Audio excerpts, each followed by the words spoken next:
talking tough, U.S. takes a hard stance in South Korea.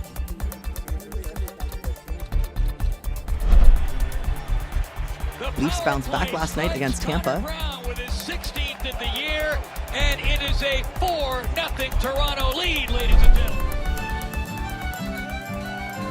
And today is St. Patrick's Day. How are you celebrating? Humber News starts now.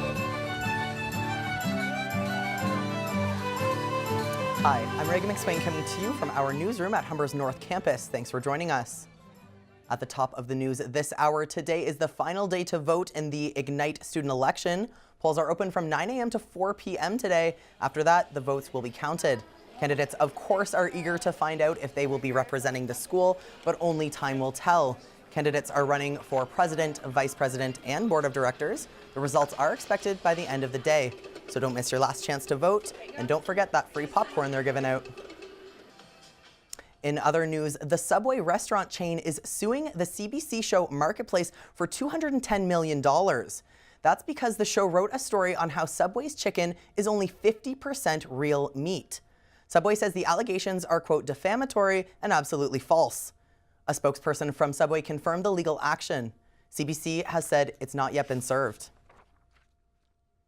The government is announcing new regulations for recreational drone users, essentially making it impossible to fly a drone in most of Toronto.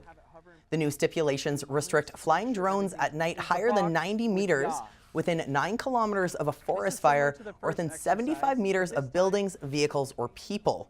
For the safety of commercial pilots and flights, drones must keep a distance of at least 9 kilometers from any airport. Drones must also now be labeled with the operator's contact information.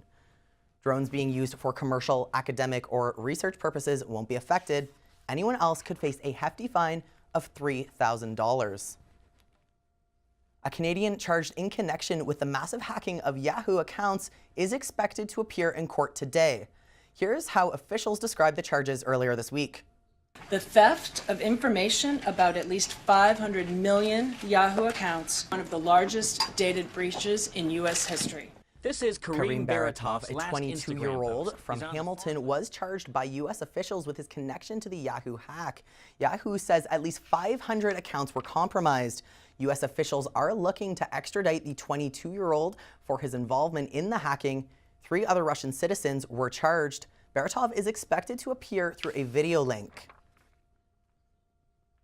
And since it's March 17th, a lot of people will be saying cheers to the weekend and a very green holiday. Around the world, it's St. Patrick's Day. In Brazil, Rio is lighting up the landmark Christ statue bright green in honor of today's celebration.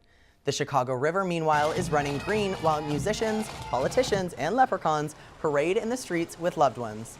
Meanwhile, in Washington, tradition continues. The fountain on the White House South Lawn has been turned a festive green. And in New York, celebrations include parades, Irish outfits, and decorations. Cases of the mumps have been spreading around the GTA lately and have been affecting college and university students. Just this week, Guelph Humber students received a formal letter from Toronto Public Health outlining the threat. The mumps can be transmitted through sharing drinks or utensils. The letter explains what to do to avoid getting it.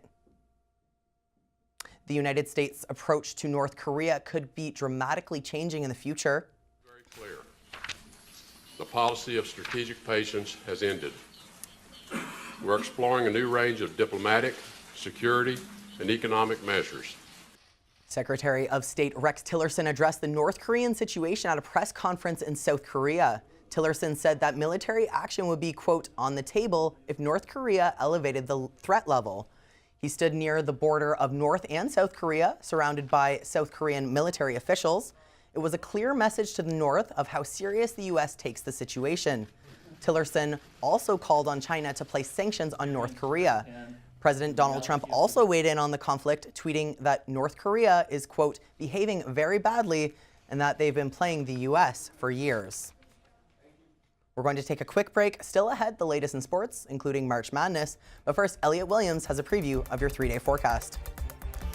Over the next few days, we'll be experiencing warmer weather, but that doesn't mean winter has completely gone away. I'll tell you what to expect for St. Paddy's Day and your weekend in the upcoming forecast.